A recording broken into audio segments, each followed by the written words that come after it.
ಅಧ್ಯಕ್ಷರೇ, ನಮ್ಮ 3000 ಮಠದ ಸ್ವಾಮಿಗಳು ಮೊನ್ನೆ ಒಂದು ಮಾತು ಹೇಳಿದ್ರು. ಈ ರಾಜ್ಯದಲ್ಲಿ ಅನೇಕ ವೀರಶೈವ ಮಠಗಳಿವೆ.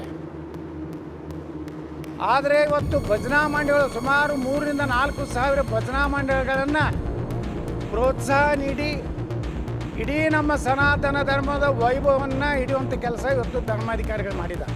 ಅಲ್ಲಿ ಒಬ್ಬದಾನ, ಅಲ್ಲಿ ಶಾಸಕರ ಭವನಕ್ಕೆ ಬಾಂಬ್ ಹಾಕದ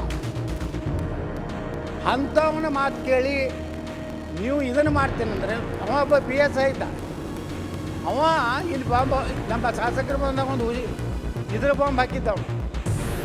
ಯಾರಿಗೆ ನಂಬಬೇಕು? ಅಂಥವ್ರು ನಂಬಬೇಕು, ವಿಶ್ವಾಸಾರ್ಹತೆ ಇರ್ಬೇಕು. ಅವ್ರು ನಿಮಗೆ ಯಾವ ಮಾಹಿತಿ ಕೊಡೋರ ಬಗ್ಗೆ ವಿಶ್ವಾಸಾರ್ಹತೆ ಇಲ್ಲಾರ್ದವ್ರು ನಂಬಿ SIT ನೇಮಕ ಮಾಡಿ ನಿಮ್ಮ ನೀತಿ ಏನಿದೆ ಸರ್ಕಾರದ್ದು, ಹಿಂದೂ ಸಮಾಜವನ್ನು ಆದಷ್ಟು ಬೇಗನೆ ನಾಶ ಮಾಡಬೇಕು ಅನ್ನೋಂಥ ವ್ಯವಸ್ಥೆ ಏನಿದೆ, ಇದರಿಂದ ನಾವು ಸರ್ಕಾರಕ್ಕೆ ಆಗ್ರಹ ಮಾಡ್ತೀನಿ, ಅವ್ರನ್ನೆಲ್ಲ ಅರೆಸ್ಟ್ ಮಾಡಿ ಅವ್ರನ್ನೆಲ್ಲ ತನಿಖೆ ಮಾಡಿ ಈ ಒಂದು ಹಿನ್ನೆಲೆ ಅಲ್ಲಿ ಅಗಿಯೋದಾಗಲಿ, ಮುಂದಿನ ತನಿಖೆ ಧರ್ಮಸ್ಥಳದ ಮಾಡೋದಾಗಲಿ ಮಾಡಿದ್ರೆ ಕರ್ನಾಟಕದಲ್ಲಿ ದೊಡ್ಡ ಕ್ರಾಂತಿ ಆಗ್ತದೆ.